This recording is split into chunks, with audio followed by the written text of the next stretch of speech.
used to hate recording my own vocals because they never sounded the way I thought they should. Turns out, this is because I was trying to do most of my work in the software, in my editing, as opposed to trying my best to get a really good take. The more work you do in pre-production, the less work you have to do in post-production.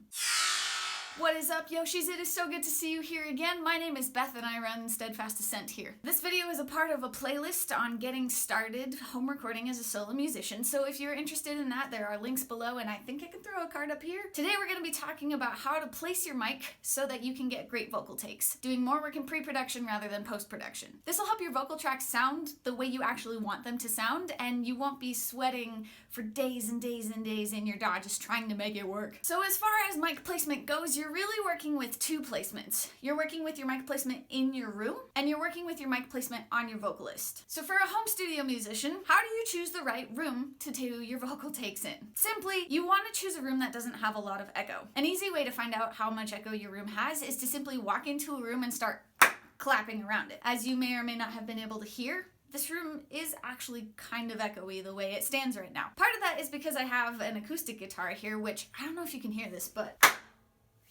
if you have a snare at all, or if you have an acoustic guitar, places with air in them create echoes that you don't really want when you're recording vocals. Now this is quite simply because you're trying to get the cleanest sound at the beginning so that at the end when you come back in, you don't have to do as much work. You're just trying to isolate the vocal sound. You just want to be able to throw on a reverb, you just want to be able to throw on compression and not have to worry about the sound of the room getting impacted. So all of these steps in pre-production will help you do that. Now if you don't want to throw reverb on, you can choose a room like a bathroom. I know of sound engineers who have taken old toilet seats and put them behind their mic so that they don't have to apply reverb later. Having that natural sound is great, but having a neutral sound allows you to do more of that work in post-production rather than pre-production, and definitely is something you might want to consider doing later rather than early on in your journey. So the room in your house that is most likely to have the least amount of echo is your closet. That's because you have so many clothes packed inside of there. The fabric of the clothes will capture the extraneous sounds of the room so that you don't have to edit them out and you don't have to deal with trying to edit them if you add an effect. Now, if you don't have a closet, that's fine. Or even if you have a closet, you still might want to walk around and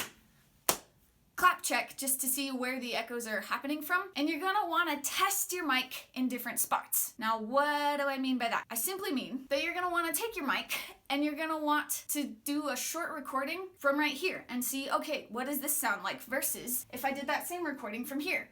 What does this sound like? No matter where you decide to place your mic, you're going to want to do a test like that because testing allows you to know what kind of a sound you're going to get. And doing the testing beforehand means that you can set up a system or set up your boom stand so that you have the same sound every time you record vocals. Now in a room like this, I have curtains, and so I might want to test pointing my mic at a curtain, pointing my mic away from a curtain. Now the important thing to know about mics is you can use their input pattern to help you decide where to put your mic. So with a mic like this, the input pattern pretty much accepts all sound coming from this side of the mic. There are different patterns of how a mic picks up signal, but for the most part, most of the mics you're probably going to be using are just point and shoot. But you can use this to your advantage because this mic doesn't pick up any sound from behind it. It only picks up the sound that is coming right into it. So if you have a wall that's super reflective, point the back of the mic towards that wall. That way you'll use the mic itself to keep you from getting sound waves that you don't want. So if you're in your closet, you probably want to point the back of your mic towards the door and the front of the mic towards all the clothes, because as you sing, it'll capture all those sounds and you'll just get more of the voice data instead of the room data. So that's the best I can give you on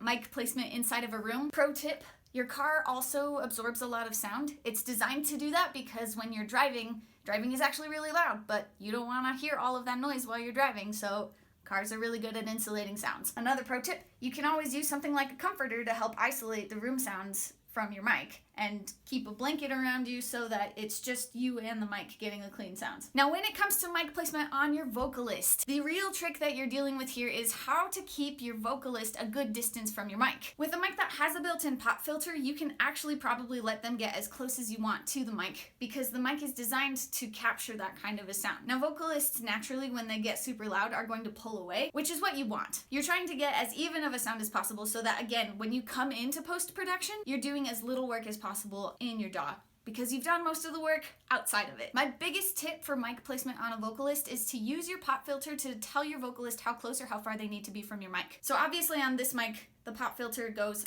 on the thing. But if you have your own standalone pop filter, place it about as far away as you want your vocalist to be from the mic. Now, a good distance for this is usually about a hand's width. You want to place your pop filter about yay far away from your mic to get a consistent signal. This is especially important for Shure SM57s because their windscreen isn't really designed to catch plosives. So you're gonna want a pop filter between an SM57 and your vocalist. And doing that will help you get a consistent sound. Now, even with a pop filter, most vocalists are talented enough or just intuitive enough, and I am talking to you, solo musician, you are like this, right? To know that even if your pop filter's right here, normally they might sing right up with their face on it, but even if you get a little loud with the pop filter here, you're still gonna want to pull away naturally to try and get that sound as even as possible. You can, on occasion, set up your mic so that your singer isn't actually standing. You can set up your mic so that your singer is sitting or laying on the ground, and that will give you different sounds from your singer more so than from your mic. To give your vocals the best boost, I definitely recommend standing because in standing you have the best support for your diaphragm,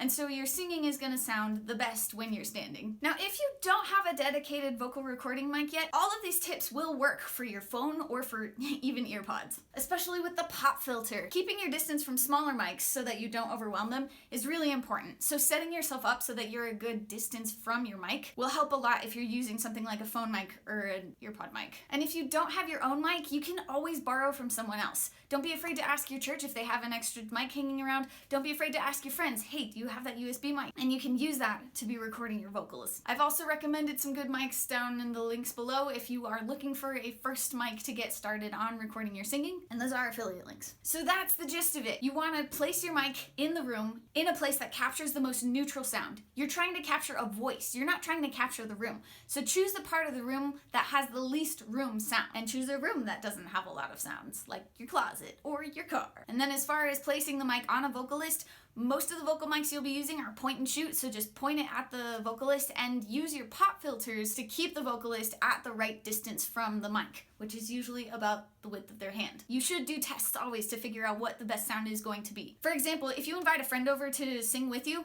you want to have them do like 1 or 2 10-second takes to experiment with where the best place for them is, considering their vocal style and how loud or softly they may be singing that part. This is true for you too. So if this video has been helpful to you, I hope you will like it, and also if you would like to see more videos like this, click the subscribe button. Next week we'll be talking about tips specifically for singers to get the best singing take that they possibly can. This is the studio engineering side, your pre-production, setting you up for the best take that you possibly can. But if your singing isn't sounding good, then all of the best preparation in the world isn't gonna get you a good take. So if you've ever listened to your voice and thought, wow, that's really weird, I don't like that, next week will be helpful for you. Before you leave, if you would be so kind, tell us what room you use to record vocals in and what you've done to it to make it so that you're recording just the vocals and not the room. And with all of that, I thank you so very much for watching, and I hope to see you next week.